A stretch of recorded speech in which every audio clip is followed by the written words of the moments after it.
Hey, this is Trav here, and this podcast relies on the good people who help support this podcast on Patreon, and I'd like to give a big thank you to Bill, Bree, Brendan, Grant, Lisa, Mog, Dan, and Paula. Thank you so much, and here's the show.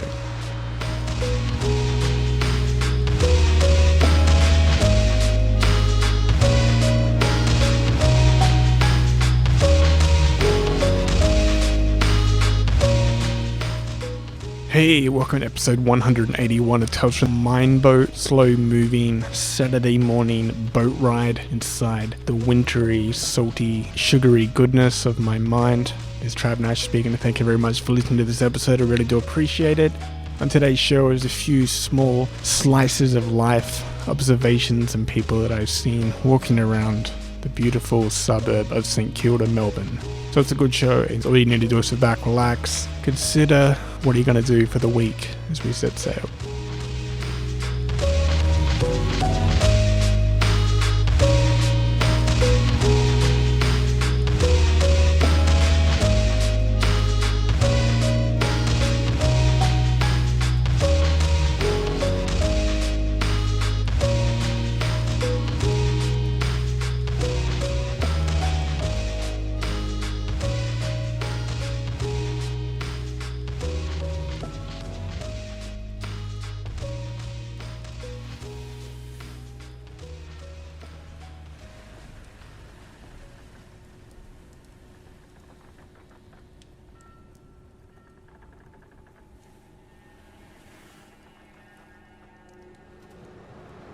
Red, blue, yellow, blue.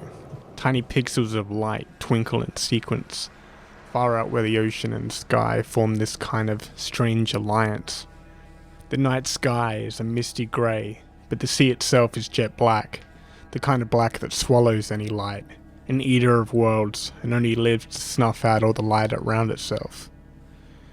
Tiny outlines of industrial boats that are silhouetted very subtly above the dark, mysterious ocean, and tiny coloured lights communicate with other boats around them. The lights reflect the dark ocean that shimmer and drown into all this darkness. All that red, blue, yellow, blue, black. A colony of midnight bats flutter and screech across the sky and dive bomb into trees that rustle and shiver in the cold sea air. Sea salt laces the air, and the cold change keeps you moving.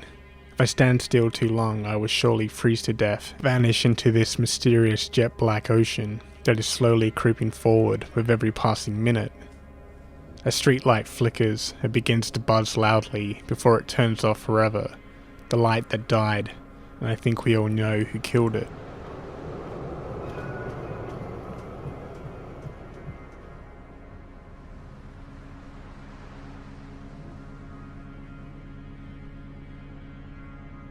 Somewhere far ahead of me is this guy that is not much older than myself, who is slowly wandering to the nearest bus shelter, walking with this slow, erratic pace that is lifeless like a zombie in a low-budget horror film. Another younger guy wearing a Pixies t-shirt walks up the other side of the footpath, making these broad hand gestures as he talks on his hands-free mobile kit, or maybe he's just talking to himself. I paid both of these guys little mind and kept moving forward. I catch up to the older guy who has now reached the bus shelter and stretched his right arm out towards a bright advertisement that shows an attractive everyday person smiling next to a computer holding a degree they got in computer science. His gesture out towards this person's face was the action of someone reaching out for spiritual guidance, but all he wanted was a way to give himself extra support from falling down while he reached blindly for his lower back. He found the top of his pants and pulled them down slightly, and then slid his hand into the top part of his pants and began to pluck wads of pubic hair and clumps of God knows what, and throwing them into the gutter. The people around didn't even raise an eyebrow or even notice him or myself as they walked past. So maybe this is something that happens every day, but I was never really aware of it before. Suddenly the guy with the Pixies shirt raced past me at full speed and slammed into my left shoulder. He kept running and was purposely running into groups of people if they didn't get out of his way fast enough. After what I just saw, nothing really surprised me anymore. I continued on my path towards the next set of traffic lights, where a police car was parked on the side of the road with its lights flashing, and 2 policemen had pinned down the guy with the pixie shirt in the gutter. As I passed them, they all stopped what they were doing and looked at me like this was all normal, or they all knew each other and this is just something they did to pass the time every day. I pretended that I didn't want to question them. What the hell was even going on? I just continued walking. When I reached the pedestrian crossing, I saw a grown man riding a kid's scooter, rode it straight into oncoming traffic, and nearly got hit by an oncoming tram. It was only then that I realized that I really need to up my anxiety medication.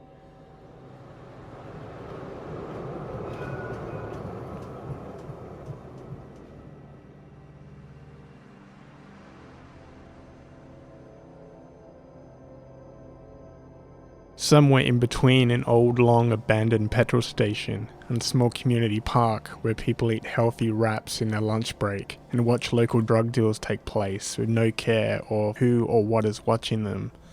A woman was nervously pretending not to be looking around seeing if anyone was noticing her. She jittered and twitched while she hovered around a parked car and pretended to talk to a driver of the car that clearly wasn't there.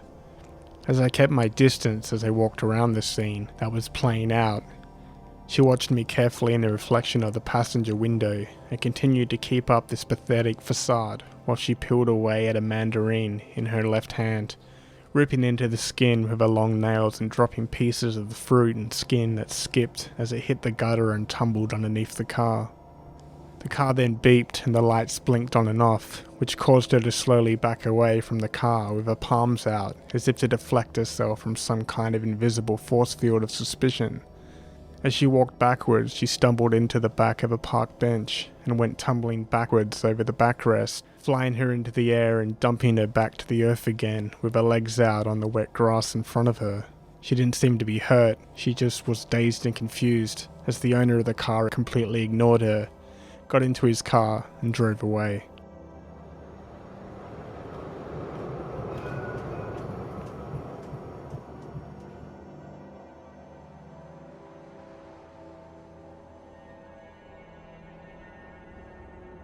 Once walking down the final stretch, back home, along a footpath that is vast and wide and under the cover of trees that are slowly being rejuvenated with the coming spring, an old man appeared. He was bent over, rubbing his back like someone had stuck a "kick me" sign on it. He raced out of some kind of narrow laneway, like he wanted to get away from something. Even though this footpath was wide, and not only that included a large nature strip between the footpath and the main road, he decided to pick up speed and align himself perfectly in front of me, giving me some sort of strange death stare with intent to kill or possibly slightly annoy. I felt like a picador taking on an old retired bull who still has a little bit of fight left in him. As he rushed into me, I stopped in my tracks, which caused his eyes to become wide and more prominent than they were a second ago, for before they were hidden by scouring, overgrown eyebrows that hung off the great valleys of his forehead. I raised my shoulders and turned my palms facing up into the shape of a man who has no idea what is going on and really wants to question why. "Really?" I said. "What's going on here? What are you doing?" The man's face was briefly paralyzed into this single shot of astonishment that I would even question his intent to run me down. He didn't answer. He knew he was being defeated by words and questions he had no answer for. He just sidestepped to the right of me and passed on in silence, muttering to himself. But when he was completely behind me, he began to yell back at me in something that sounded Greek and angry, but I didn't turn round or question him anymore. I already stood my ground against the bull and won, and now it was time to go home again.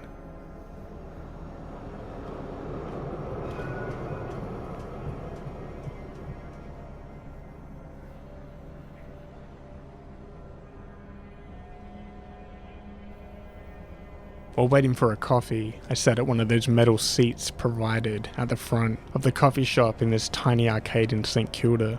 People rushed in and out of various stores and entrances with frantic speed, as if the world itself was ending in minutes, except for this one guy who shuffled at his own pace, and took his own time.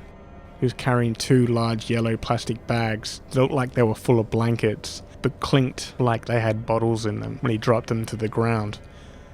He then cleared his throat loudly as he sat at the table across from me. He seemed completely oblivious to the world around him and how he fits into this whole scene of the framework we all live in. He seemed content, and maybe that was due to self-medication or self-destructive behaviour, but either way, for this brief moment, he seemed less stressed than all those around us. He closed his eyes and very subtly rocking himself back and forth, and started to recite some words from a song that I think only exists in his mind. Another day, another place, another glory, world peace, a never-ending story. Purple wolf, dog man, no I haven't got your monkey. I'm bone broke, another wino flunky. This guy clearly was a modern day Bob Dylan. He paused for a second and hacked up some vital organ that was lodged in his throat and then swallowed it again. And then he prepared himself for another verse, this time really trying to feel something in the words he was saying that was pouring out of his mouth like a water slide. You don't know me. Yeah, I see you, Mr. Watch and Coke. You ain't nothing. Boring tie. Ride the bus. You're a joke.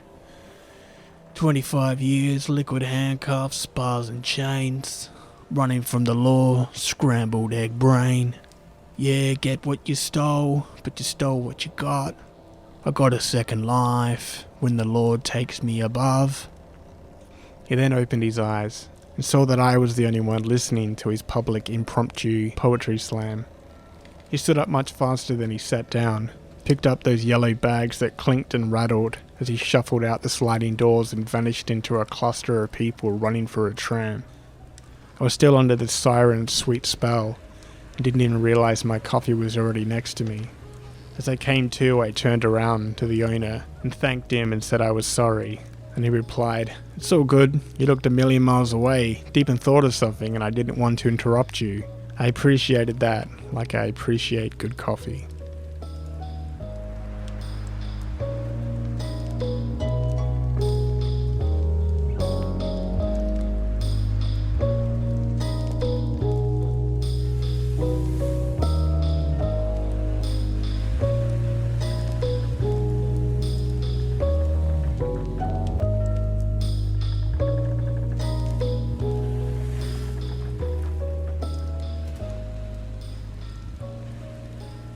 So that's it for another week. Thank you very much for listening to this episode. I really do appreciate it. If you like this show, you want to hear more, where you can like and subscribe on the very device you're using. There is over 180 episodes for you to listen to on various subjects, stories, even music I produced, like last week's album, Duratio.